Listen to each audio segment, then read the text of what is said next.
Rahmatullah wabarakatuh. Bismillah, alhamdulillah, salatu wassalamu ala rasulillah wa ala alihi wa sahbihi wa mawalah ma ba'du.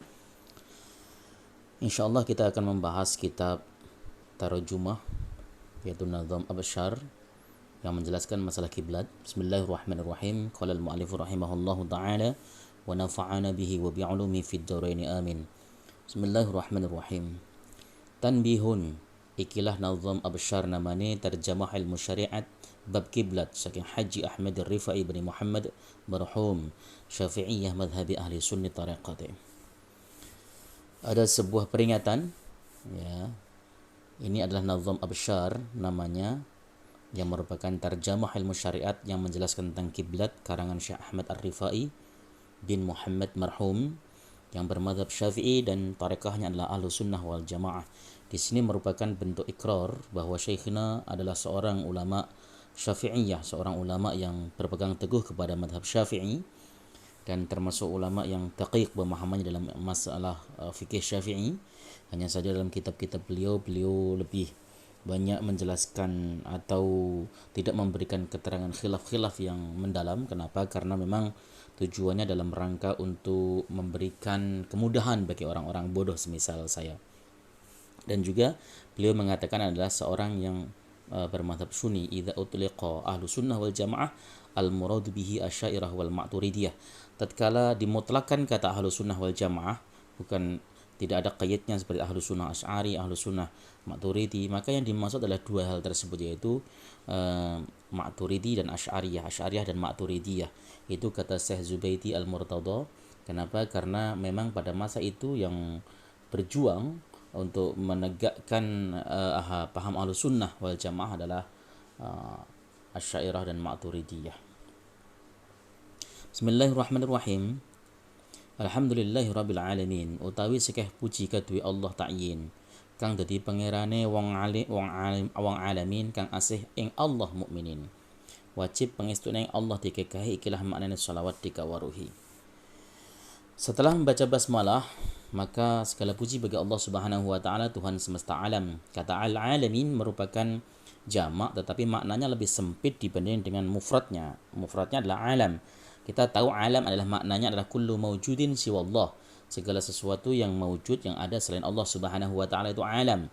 Sementara alamin meskipun jamak daripada alam tetapi maknanya lebih sempit sebab dipahami hanya sekedar yang memiliki akal, makhluk Allah Subhanahu wa taala yang berakal, karena memang khitab yang hendak disuruh oleh Allah Subhanahu wa taala untuk selalu memuji Allah Subhanahu wa taala adalah orang-orang yang berakal. Adapun pohon-pohonan dan sebagainya, mereka secara otomatis bersujud, bertahmid dan bertasbih kepada Allah. Tetapi yang mendapat khitab syar'i adalah orang-orang yang berakal, yaitu saqulain jin dan manusia. Segala puji itu khusus bagi Allah Subhanahu wa taala. Iku utawi sekaya puji kaduwe Allah ta'yin, itu artinya segala puji hanya atau khusus bagi Allah Subhanahu wa taala. Pujian itu ada qadim ala qadim, qadim ala hadis, hadis ala qadim, hadis ala hadis. Qadim ala qadim, Allah memuji dirinya sendiri. Innani anallah la ilaha illa ana fa'budni.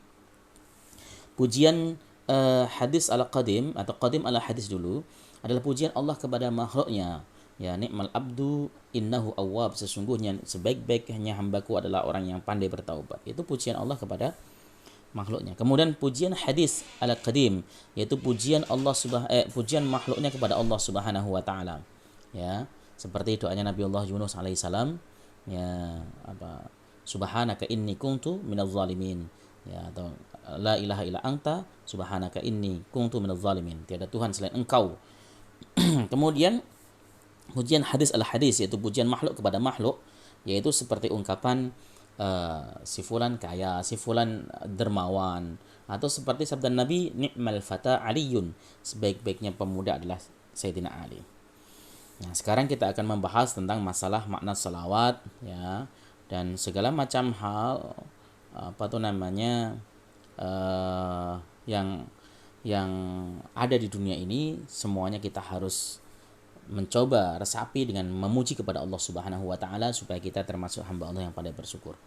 Yaitu sifat Allah yang wajib, yang menjadi Tuhan bagi orang-orang yang bagi orang alamin, bagi orang-orang yang berakal, Kenapa? Karena selama ini yang suka membangkang tentang keberadaan Tuhan adalah orang yang berakal, yang memiliki sifat asih yang Allah ewang mukminin, memiliki sifat sayang terhadap orang mukmin. Wajib pangestune yang Allah dikekahi ikilah maknanya sholawat dikaruhi. Wassalatu wassalamu ala rasulihi Muhammadin wa ala alihi wa sahbihi utawi rahmati Allah lan salame Allah mugi wuwuh atas utusane Allah Nabi kita Muhammad kang wis kalenggah lan atas keluargane lan sahabate genah. Adapun rahmatnya Allah, rahmat adalah hiya ni'mah al-makrunatu bi ta'zim wa takrim.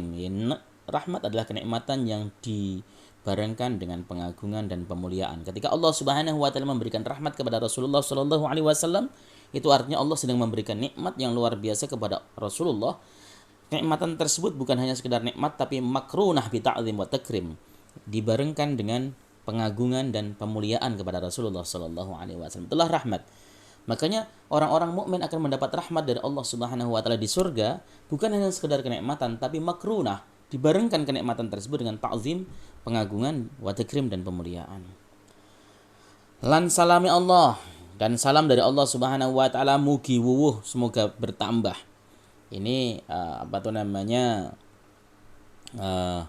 tambahan mugi wuwuh ini menandakan bahwa Rasulullah Shallallahu alaihi wasallam itu adalah ainur rahmah.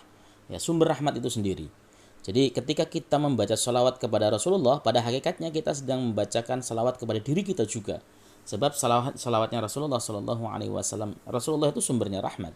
Maka ketika kita memintakan rahmat, itu rahmatnya akan kembali kepada kita. Maka wajar ketika Rasulullah mengatakan man shalla alayya marratan sallallahu alaihi asra marrat. Siapapun orang yang membaca salawat kepadaku, Allah Subhanahu wa taala akan bersalawat kepadanya 10 kali. Rawahul Bukhari wa Muslim. Ya. Jadi itulah makanya Syekh mengatakan mugi wuwuh, semoga tambah dan lumeber kepada kita. Atas utusannya Allah, Nabi kita Muhammad, kepada utusan Allah yaitu Nabi Muhammad sallallahu alaihi wasallam kang wis kalenggah yang sudah diangkat sebagai rasul bi'tsah, lan atas keluargane lan sahabate genah, dan atas keluarga Rasulullah sallallahu alaihi wasallam ahlu baitin Nabi sallallahu alaihi wasallam. Di dalam kitab Mirqatus Su'ud At-Tasdiq dikatakan bahwa keluarga Nabi itu ada dua, keluarga nasab dan keluarga sabab. Keluarga nasab adalah hum mu'minu Bani Hashimin wa Banil Muthalib, yaitu orang-orang mukmin dari Bani Hashim dan Bani Muthalib, itu adalah alun Nabi. Makanya kalau kita melihat definisi itu, Imam Syafi'i termasuk alun Nabi, keluarga Nabi. Dan juga ada keluarga sebab. Keluarga sebab adalah alu Muhammadin kullu taqiyyin, keluarga Nabi Muhammad adalah setiap orang yang bertakwa. Maka oleh sebab itulah kalau kita mengaku sebagai umat Nabi dan ingin mendapatkan predikat sebagai keluarga Nabi, harus menjadi orang yang bertakwa kepada Allah Subhanahu wa taala. Lan sahabate genah, dan kepada sahabat Nabi sallallahu alaihi wasallam yang lurus semuanya. Sahabat Nabi tidak ada satupun yang bengkok. Kenapa? Karena di dalam kaidah Ahlussunnah wal Jamaah disebutkan as-sahabah kulluhum udul min haitsu dinihim, ya. Sahabat itu semuanya adil. Maka di dalam dirasah ilmu hadis tidak boleh kita melayangkan kritik kepada sahabat. Kritik dalam hal apapun, dalam hal dobitnya, dalam hal adalahnya tidak boleh karena semuanya adalah adil. Nah, apakah sahabat semuanya pasti benar? Tidak, karena sahabat adalah manusia biasa yang tidak maksum. Dalam ijtihad juga salah, ya pernah berdosa dan sebagainya. Tapi mereka adalah orang-orang utama. Mereka mendapat cap keutamaan juga dari sabda Nabi sallallahu alaihi wasallam, khairul quruni qarni tsummal ladzina yalunahum tsummal ladzina yalunahum. Sebaik-baiknya masa adalah masaku, kemudian generasi setelahnya, lalu generasi setelahnya. Amma ba'du wallahu ta'ala a'lam bis-shawab.